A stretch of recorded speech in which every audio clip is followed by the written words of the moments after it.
Bonjour, je m'appelle Cristina Mihaela Lapenta, je suis anesthésiste à Paris, à l'hôpital Necker, où je travaille actuellement dans le service d'anesthésie-réanimation pédiatrique et obstétricale. Aujourd'hui, j'ai le plaisir de vous présenter deux sujets très importants dans l'anesthésie obstétricale, notamment l'hémorragie du postpartum et un grand sujet incluant la prééclampsie et l'éclampsie. Donc, qu'est-ce que c'est une hémorragie du postpartum? La définition. Hémorragie du postpartum est définie par des pertes sanguines totales supérieures à 500 ml dans les 24 heures suivant l'accouchement. L'hémorragie du postpartum, souvent définie par HPP, est dite sévère quand le volume des saignements atteint 1000 ml. L'hémorragie du postpartum peut être sévère d'emblée ou peut évoluer progressivement vers la sévérité. La seuil d'intervention clinique doit tenir compte du débit du saignement et du contexte clinique, évidemment. Donc, il peut être justifié de débuter une prise en charge active avant que la seuil de 500 ml des pertes sanguines ne soit atteinte si le débit de saignement est élevé ou la tolérance hémodynamique est pas bonne. Quelques notions d'épidémiologie. L'hémorragie du postpartum, à l'échelle mondiale, est la première cause de mortalité maternelle globale. Environ 25-30% des décès maternels selon l'Organisation mondiale de la santé. Plus fréquent dans les pays à ressources limitées, en raison d'un accès insuffisant aux soins obstétricaux, des retards de prise en charge ou du manque de produits sanguins. Il faut savoir qu'il y a une incidence d'environ 3-6% des accouchements et une hémorragie sévère peut arriver environ à 2% des accouchements. Par contre, la mortalité a été démontrée dans les pays développés que peut diminuer quand il y a une disponibilité des protocoles transfusionnels, une bonne prévention par des utérotoniques et notamment une prise en charge multidisciplinaire. Mais quelles sont les causes de l'HPP? Il y a 3 causes importantes. L'atonie utérine, c'est le premier élément qui peut conduire à une HPP, la rétention placentaire et les lésions de la filière génitale. L'atonie utérine isolée, elle peut concerner jusqu'à 50% des cas d'hémorragie. La rétention placentaire est plutôt en deuxième position, souvent associée à une atonie utérine. Et après, on a la lésion de la filière génitale en troisième position, qui est favorisée fréquemment par une extraction instrumentale. À elles seules, ces 3 étiologies représentent à peu près 70% des HPP sévères. Les autres causes sont moins fréquentes, mais peuvent être plus souvent graves d'emblée et nécessitent un traitement spécifique.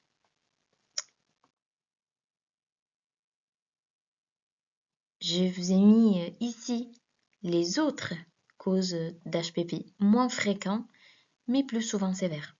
Par exemple, les anomalies d'insertion placentaire, ici indiquées comme AIP, sont dénommées plus récemment par les termes troubles du spectre placentaire et concernent la placenta previa, la placenta accreta.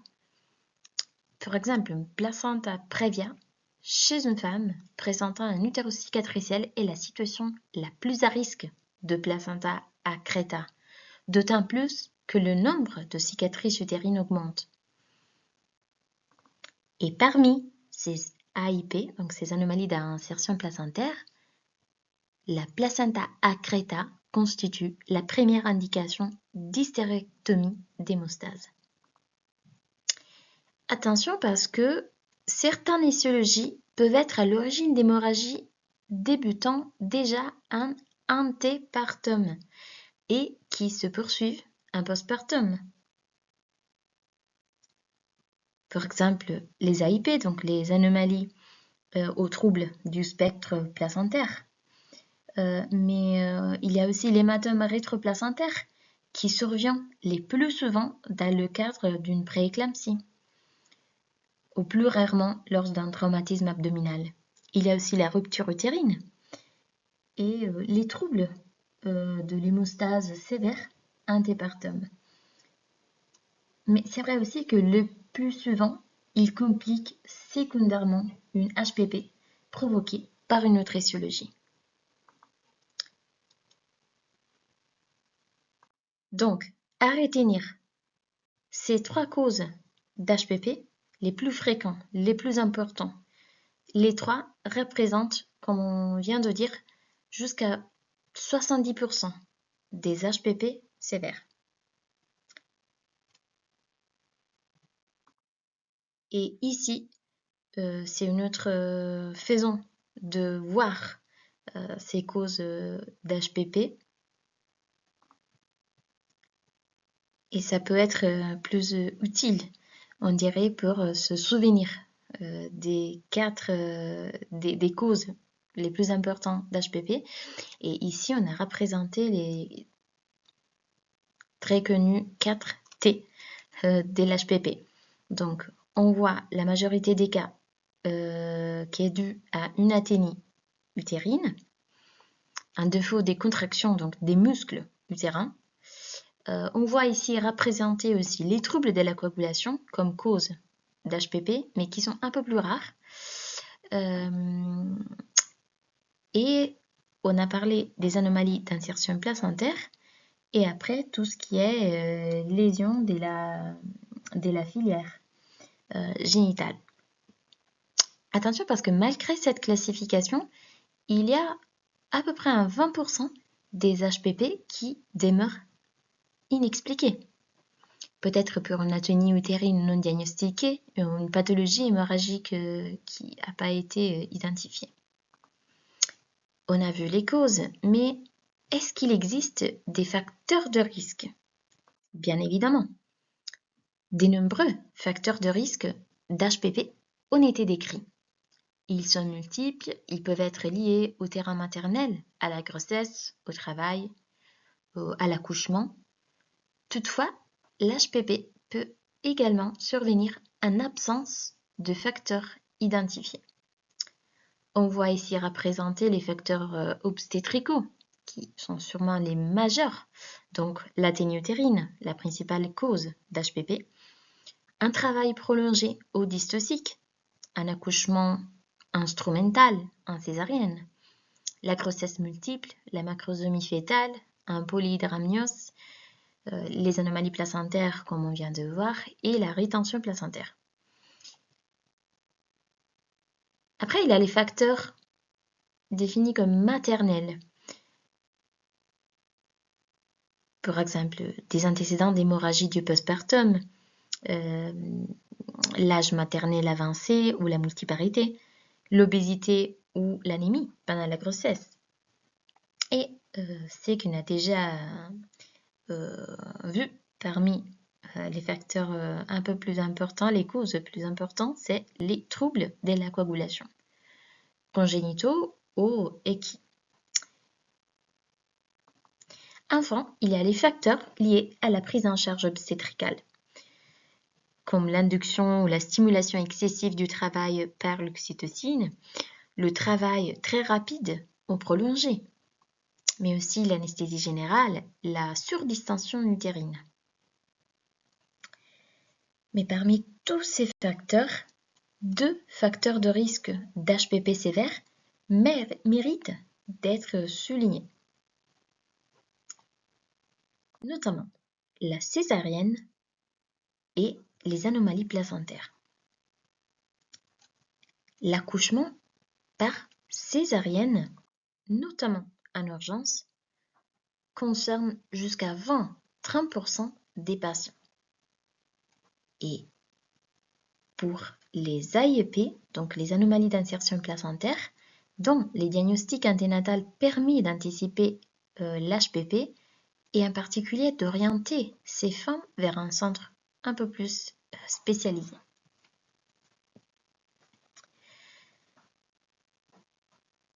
On a vu les causes, on a vu les facteurs de risque, mais c'est vrai que le diagnostic d'hémorragie du postpartum et l'estimation de sa gravité peuvent être très difficiles. L'évaluation visuelle des pertes sanguines extériorisées sous-estime environ de 50% jusqu'à 75% les pertes réelles. On a dit que le diagnostic de sévérité de l'HPP repose sur des pertes sanguines majeures de 1000 ml. Mais le retentissement hémodynamique est en général tardif, du fait notamment d'une hypervolémie physiologique en fin de grossesse. Mais alors, comment on peut identifier la patiente à risque? Il y a des signes d'alerte précoces, comme par exemple la tachycardie, l'élévation du choc index, c'est-à-dire la fréquence cardiaque sur la pression artérielle systolique supérieure à 0,9 sont des meilleurs paramètres d'alerte, mais aussi une hypofibrinogénémie inférieure, donc un fibrinogène inférieur à 2 grammes par litre est un meilleur marqueur de gravité. Il faut donc toujours en tenir compte de tous ces éléments, des facteurs de risque de chaque patient, même si la situation ne paraît pas préoccupante cliniquement. Et attention surtout à ceux qui ont défini des pièges diagnostiques. Par exemple, l'hémoglobine plasmatique est maintenue initialement est normale, est maintenue du fait de l'hémoconcentration. Le retentissement hémodynamique, on vient de dire, est plutôt retardé. Les saignements, ils peuvent être aussi non extériorisés. C'est pour ça qu'on disait que visuellement,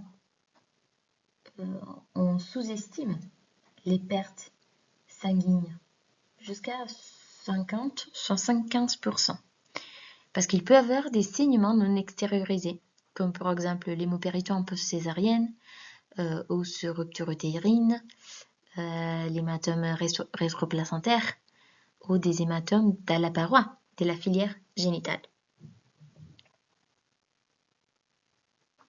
Ou parfois, on peut avoir des saignements masqués pendant la césarienne.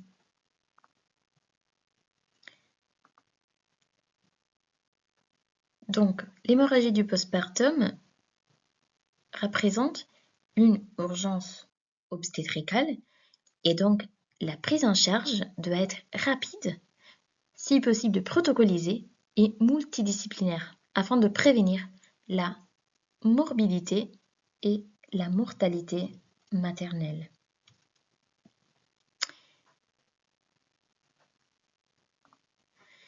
Prise en charge rapide signifie prise en charge immédiate, en urgence. C'est-à-dire alerter l'équipe obstétricale et anesthésique, mettre en place un monitorage maternel, une fréquence cardiaque, une saturation, une tension artérielle,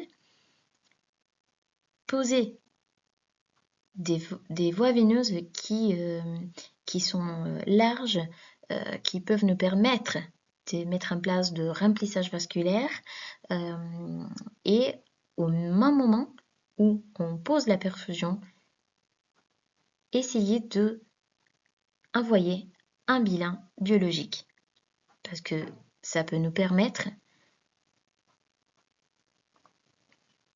d'avoir une idée du moment zéro, donc du début de la prise en charge, mais aussi avoir une tendance.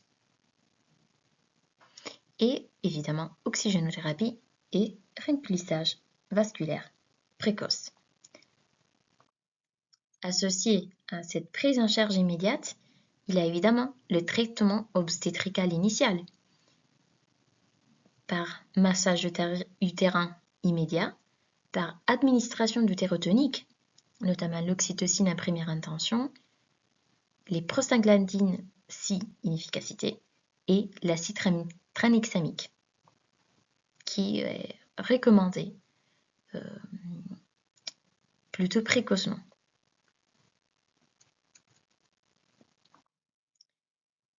La gestion hémodynamique et transfusionnelle.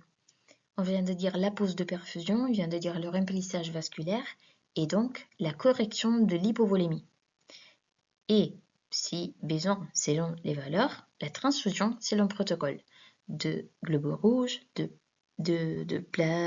plasme ou de plaquettes. Et évidemment la surveillance du fibrinogène qu'il faut corriger si inférieur à 2 grammes par litre.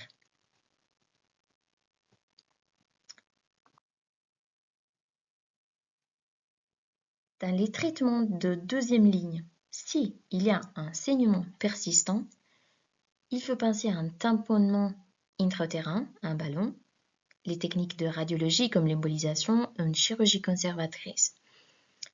Et en dernière ligne, donc un traitement chirurgical ultime, c'est les ligatures vasculaires et l'hystérectomie d'hémostase, si échec des autres mesures. Mais donc, c'est quoi le rôle de l'anesthésiste réanimateur? C'est la stabilisation hémodynamique, c'est la gestion transfusionnelle, c'est la prise en charge des voies aériennes et notamment la coordination multidisciplinaire. Et voilà, cette diapositive illustre un algorithme chronologique et multidisciplinaire de la prise en charge de l'hémorragie du postpartum, qui implique au même temps, donc simultanément, l'équipe obstétricale et l'équipe anesthésique de l'anesthésie réanimateur. On a parlé de prise en charge immédiate, donc la phase initiale. Il faut noter l'heure, il faut installer le monitorage et appeler de l'aide. Pour ce qui concerne les mesures obstétricales, massage utérin, examen sous valve, suture si nécessaire et vidange vésicale. Et traitement médical précoce, donc oxytocine et remplissage vasculaire. Stabilisation et traitement médical. On a parlé d'administration d'acide tranexamique de façon plutôt précoce, associée à des utérotoniques supplémentaires.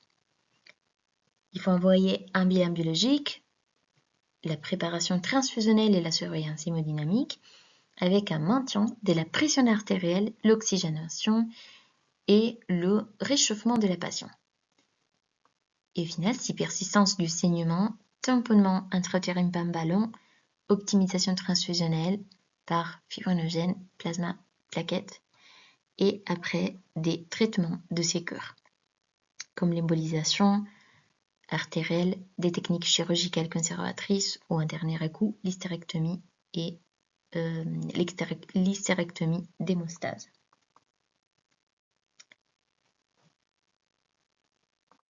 Donc, en conclusion, compte tenu de la fréquence élevée et de la morbidité maternelle possible qui peut en résulter, il est fondamental que la prise en charge d'une hémorragie du postpartum soit totalement maîtrisée par les équipes d'anesthésie-réanimation et obstétricale, dont le travail commun repose sur une communication de qualité.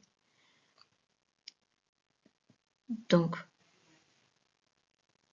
pour résumer, une HPP, une hémorragie du postpartum et une perte de masse sanguine de 500 ml dans le 24 heures post-accouchement.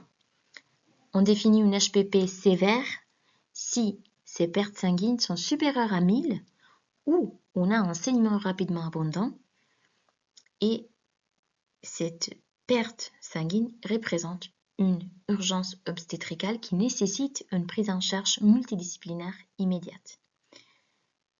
il est essentiel une communication et une coordination entre équipes, comme aussi la rapidité et la qualité du traitement qui déterminent le pronostic en fait. On a vu plusieurs causes d'HPP, mais les 3 principales à rechercher systématiquement et qui représentent environ le 70% des causes d'HPP sont l'atonie utérine en première ligne et en deuxième et troisième ligne, on retrouve la rétention placentaire, les plaies de la filière génitale. La prise en charge doit être rapide, immédiate, par des utérotoniques, donc l'oxytocine, les prostaglandines, l'acide tranexamique plutôt précocement, mais tout ça doit être associé à un contrôle obstétrical du saignement et, évidemment, un traitement du choc par transfusion, support hémodynamique et monitorage.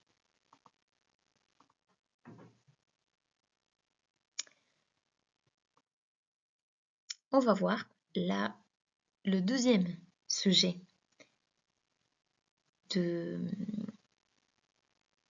grande importance en anesthésie obstétricale, c'est-à-dire la préclampsie et l'éclampsie. La préclampsie est définie par l'association, après 20 semaines d'aménorrhée, d'une hypertension gravidique, c'est-à-dire une pression artérielle systolique supérieure à 140 mm de mercure et ou une pression artérielle diastolique supérieure à 90 et une protéinurie supérieure à 0,3 g dans les 24 heures. Donc, la définition de prééclampsie veut une association d'une HTA gravidique avec une protéinurie. On parle après de prééclampsie sévère, qui est définie par la présence d'au moins l'un des critères suivants.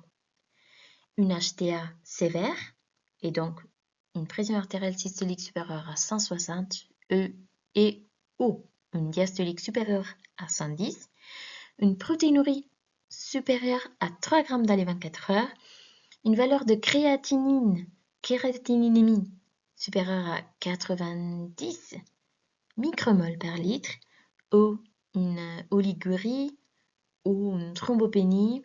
Vous voyez ici représenter toutes les valeurs. Une cytolyse hépatique, une douleur abdominale typiquement décrite comme un bar, donc épigastrique ou hypochondre droit, une douleur thoracique ou la présence d'une dyspnée, ou encore la présence de signes neurosensoriels, c'est-à-dire des céphalées, des troubles visuels auditifs, des réflexes osteotendineux vifs, diffuses et polycinétiques. Donc, pré-éclampsie sévère, quand il y a au moins l'un des critères suivants. Et là, on voit la pré-éclampsie sévère compliquée des signes de gravité, qui est définie par la présence d'au moins un des critères suivants. Une systolique, cette fois-ci supérieure à 180 mm de mercure et ou une diastolique supérieure à 120. La présence d'un douleur abdominale lombaire intense, persistante ou récidivante, des déficits neurologiques, des signes neurosensoriels sévères, donc des céphalées ne s'édonnent pas après un traitement antalgique ou stabilisation tensionnelle, la présence de troubles visuels auditifs persistants, un détresse respiratoire, une HELP syndrome ou une insuffisance rénale aiguë. Mais c'est quoi la cause? C'est quoi le mécanisme d'une prééclampsie?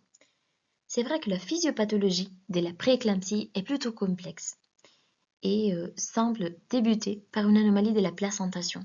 En fait, il y a une invasion trophoblastique des artères spirali-utérines permettant en temps normal une perfusion adéquate de l'unité fœtoplacentaire se fait de manière pathologique, entraînant du coup une ischémie. L'hypoxie tissulaire placentaire libère alors des médiateurs responsables d'une réaction inflammatoire et une dysfonction endothéliale systémique maternelle. Survient Ensuite, une activation de la coagulation, une hyperperméabilité capillaire, un stress oxydatif et une augmentation du tonus vasoconstricteur, initialement de façon plutôt infraclinique. Après, à partir du milieu du deuxième trimestre et surtout au troisième, la croissance fœtale majeure l'inadéquation entre apport et besoin en oxygène placentaire. C'est donc un cercle vicieux qui s'installe avec l'apparition d'une hypertension artérielle et des défaillances d'organes d'aggravation progressive tant que la placenta est en place. C'est donc l'accouchement et la délivrance placentaire qui mettent un terme à ces processus.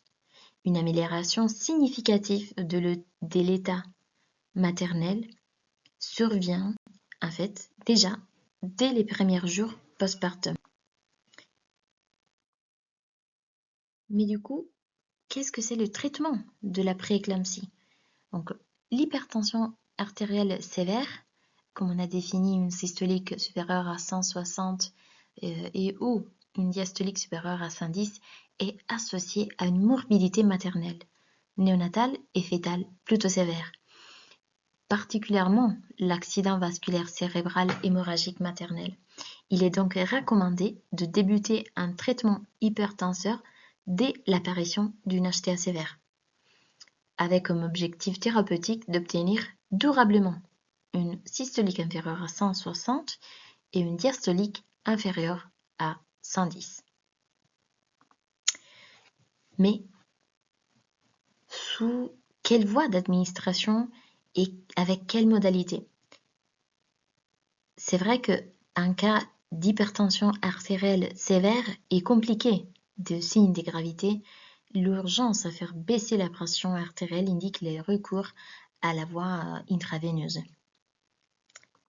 Ici, vous voyez représenter tous les agents hypertenseurs qui peuvent être administrés en IV et toutes les modalités et les précautions d'utilisation. Par exemple, le labetalol, qui ici en France est commercialisé comme un Trindat.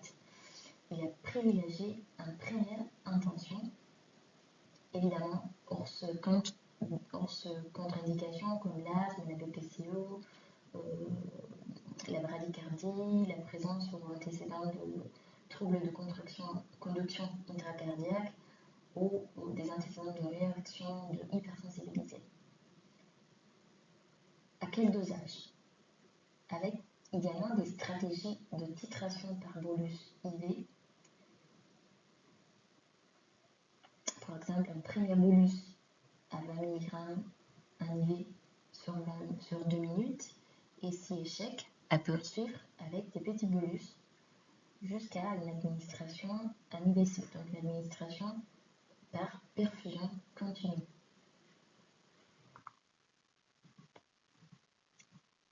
À privilégier en deuxième intention ou en association, il y a la nicardipine, le Loxène.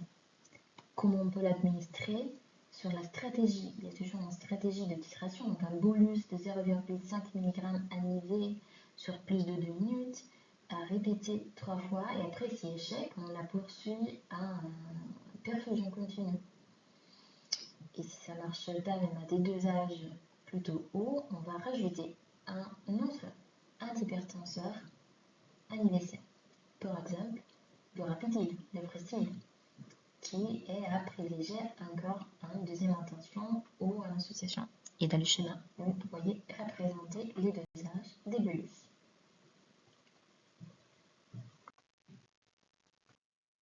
Et voilà, ici on voit mieux représenter la stratégie thérapeutique de l'hypertension artérielle sévère dans un contexte de prééclampsie sévère.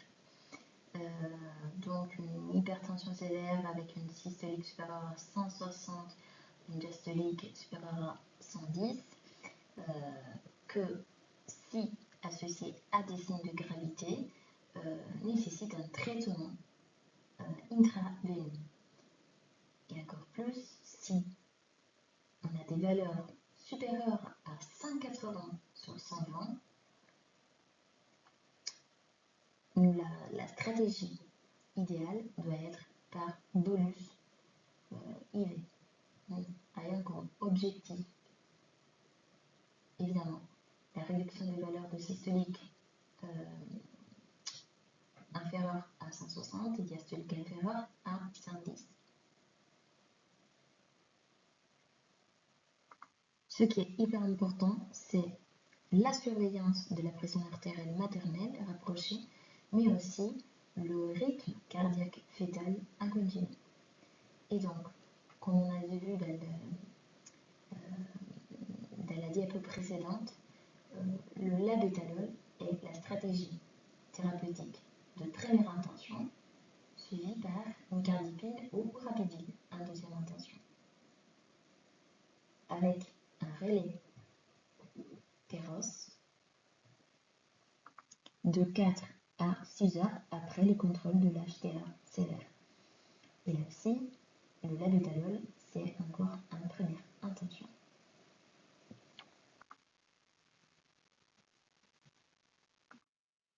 Après les traitements antihypertenseurs, on retrouve un autre médicament, le sulfate de magnésium. En fait, les patientes présentant une pré-éclampsie sévère compliquée et des signes de gravité, notamment neurologiques ou neurosensoriels, sont particulièrement à risque d'éclampsie ou d'hématome rétroplacentaire. Eh bien, le sulfate de magnésium réduit de moitié le risque de survenue d'une éclampsie et également celui d'hématome rétroplacentaire. Chez les femmes présentant une prééclampsie sévère avec des signes de gravité, il est recommandé d'administrer un bolus de 4 g de sulfate de magnésium sur 30 minutes en perfusion continue, suivi de 1 g par heure, encore en IVSE, donc en perfusion en continu, durant 12-24 heures à peu près. Le traitement s'accompagne d'une surveillance hémodynamique, neurologique et respiratoire rapprochée pour dépister d'éventuels signes évocateurs de surdosage maternel. Mais attention, parce que tous ces traitements, les antihypertenseurs, les magnésiums, peuvent être mis en place, mais il est admis que l'accouchement et la délivrance placentaire sont à ce jour le seul traitement curatif de la prééclampsie.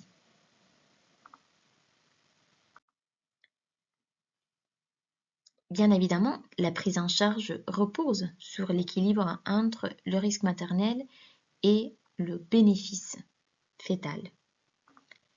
Donc, en cas de prééclampsie sévère avec de signes de gravité, un accouchement doit être envisagé. Donc, l'accouchement dès que possible. Par contre, en cas de prééclampsie sévère, sans signe de gravité maternelle ni indication fœtale d'accouchement, une attitude expectative est indiquée avant 34 semaines d'aménorrhée. Entre 34 et 36 semaines d'aménorrhée, une évaluation pluridisciplinaire portant sur la sévérité clinico-biologique maternelle, la vitalité fœtale et leur évolution permet de statuer sur le temps d'accouchement plus approprié. Et dans le contexte d'une prééclampsie sévère, une extraction est évidemment recommandée. Si par contre on est au terme de 36 semaines d'aménorrhée passées, donc on est après les 36 semaines d'aménorrhée, il y a plus d'indications à poursuivre la grossesse dans le contexte de pré-éclampsie, quelle que soit la gravité maternelle ou fœtale, et donc après les 36 semaines, il y a l'indication à l'accouchement. Mais quelle voie d'accouchement? Il n'y a pas de bénéfice à réaliser systématiquement en césarienne en cas de prééclampsie sévère. En dehors d'un contexte d'urgence ou d'une indication obstétricale spécifique nécessitant une naissance par césarienne, un déclenchement en vue d'un accouchement par voie basse il peut être envisageable si les conditions obstétricales sont favorables. Et donc, la décision est toujours prise au cas par cas. Donc, pour résumer, traitement antihypertenseur, sulfate de magnésium, mais surtout l'accouchement est le traitement curatif. Une présence d'une prééclampsie avec des signes de gravité, l'accouchement doit être fait dès que possible. Si on est à moins de 34 semaines sans signe de gravité, on peut attendre. Entre 34 et 36, c'est à voir. Et c'est à voir selon en fait l'état materne-fœtal. Par contre, après 36 semaines, il y a l'indication à l'accouchement.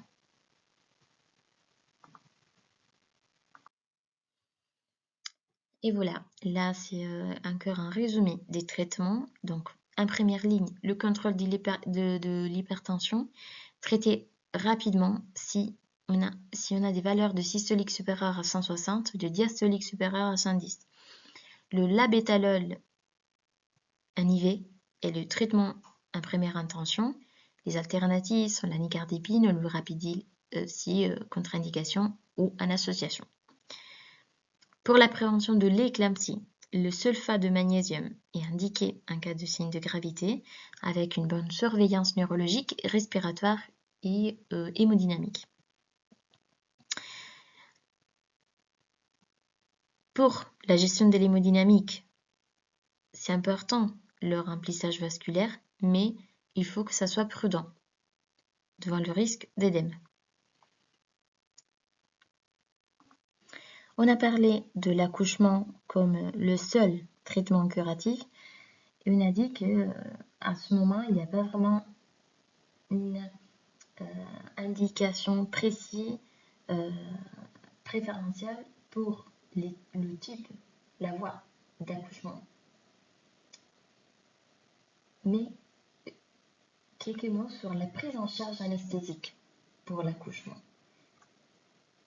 Effectivement, le principal enjeu est d'éviter une anesthésie générale en cas de césarienne, parce que le recours à l'anesthésie générale est associé à l'augmentation de la morbidité et de la mortalité maternelle et néonatale, avec notamment un risque 2 fois plus important d'accident vasculaire cérébral maternel, un risque d'intubation difficile plus important que chez la femme enceinte non prééclamptique. Et sur le plan néonatal, le passage transplacentaire des agents anesthésiques peut également avoir un effet péjoratif, l'adaptation à la vie extra-utérine. Le second enjeu est de s'assurer de l'absence de contre-indication aux gestes périmodulaires. Donc la dernière numération plaquettaire doit être la plus récente possible. En général, en dehors d'autres facteurs de risque de saignement, une seuil supérieure à 70 000 plaquettes permet de réaliser une anesthésie périmodulaire en toute sécurité.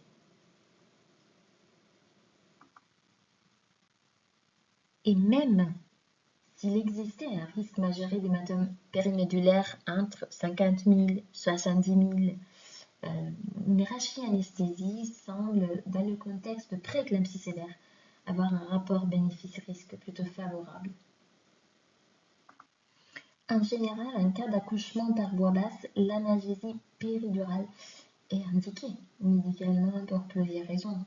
Parce qu'elle améliore le contrôle tensionnel maternel du fait du bloc sympathique péridural, mais également de l'analgésie qui limite les à-coups hypertensifs liés à la douleur obstétricale.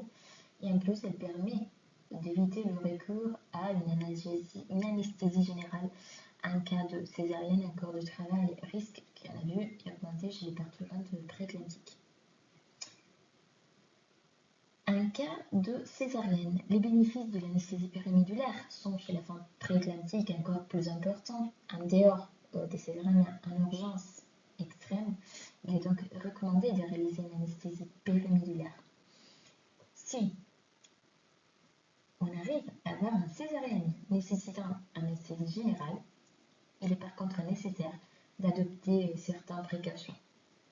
Du fait du risque majoré d'intubation difficile, il est donc important de réaliser, dans tous les cas, une bonne préoxygénation efficace, une laryngoscopie directe par un praticien expert, et il est primordial chez la forme prééclamptique sévère de prévenir le pic hypertensif lié à la laryngoscopie et à l'intubation trachéale.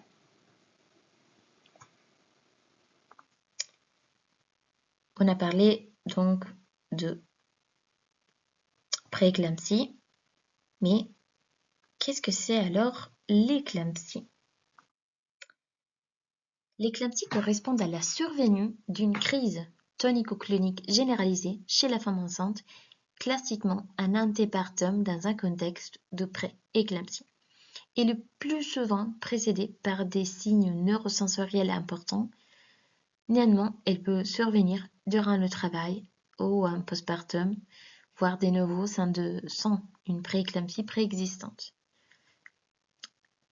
Et elle peut mettre en jeu le pronostic vital de la patiente et du fœtus. Donc, représente un risque important, vital, maternel et fœtal. L'éclampsie s'explique par l'association d'un édème cérébral vasogénique et d'un vasospasme compliquant l'atteinte vasculaire systématique de la prééclampsie, responsable donc de micro-infarctus cérébraux. C'est pour ça que le sulfate de magnésium a une action anti-œdématose cérébrale et a donc des effets anticonvulsivants et vasodilatateurs. C'est donc le traitement spécifique de choix de l'éclampsie, à la fois en prévention primaire et secondaire. Donc, traitement spécifique, c'est le sulfate de magnésium qui peut être utilisé en prévention et en traitement.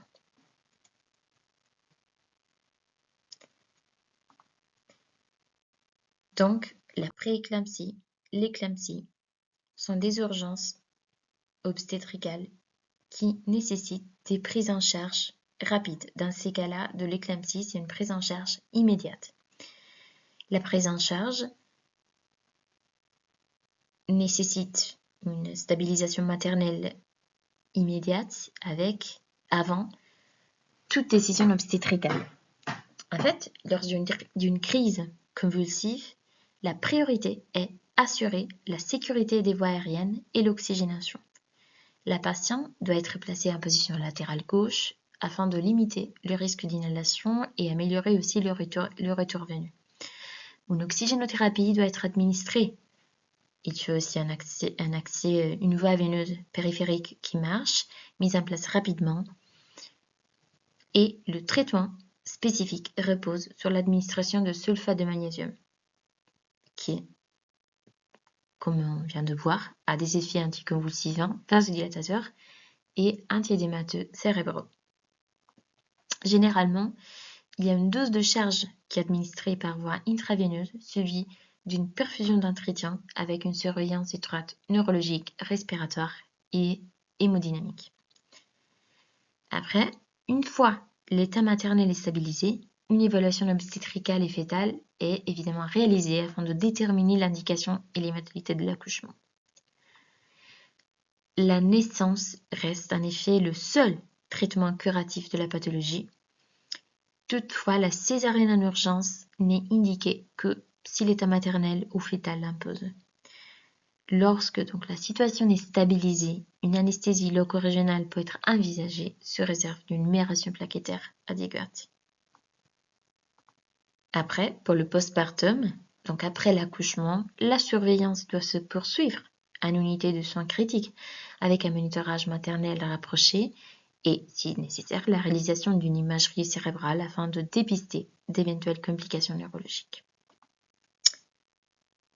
Et enfin, pour revoir les points clés de la prééclampsie, elle représente une cause importante de morbidité et mortalité maternelle, fœtale et néonatale. La prise en charge est guidée par les signes cliniques et biologiques. la présence d'une hypertension sévère en grossesse, c'est-à-dire des valeurs de systolique supérieure à 160, diastolique supérieure à 110, nécessite un traitement d'urgence. Les traitements sont le labetalol, un traitement antihypertenseur de première intention, le sulfate de magnésium qui est indiqué en cas de gravité pour prévenir l'éclampsie. Et donc, l'objectif anesthésique est d'éviter les pics hypertensifs, privilégier l'anesthésie loco-régionale, anticiper ou possible l'intubation difficile et utiliser des opioïdes à l'induction. Et enfin, en cas d'éclampsie, c'est hyper important, la stabilisation maternelle, qui est donc prioritaire avant la décision obstétricale.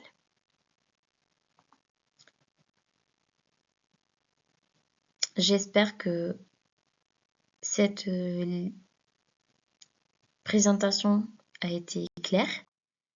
Je vous remercie et je reste disponible à mon adresse mail christina.lapenta@gmail.com.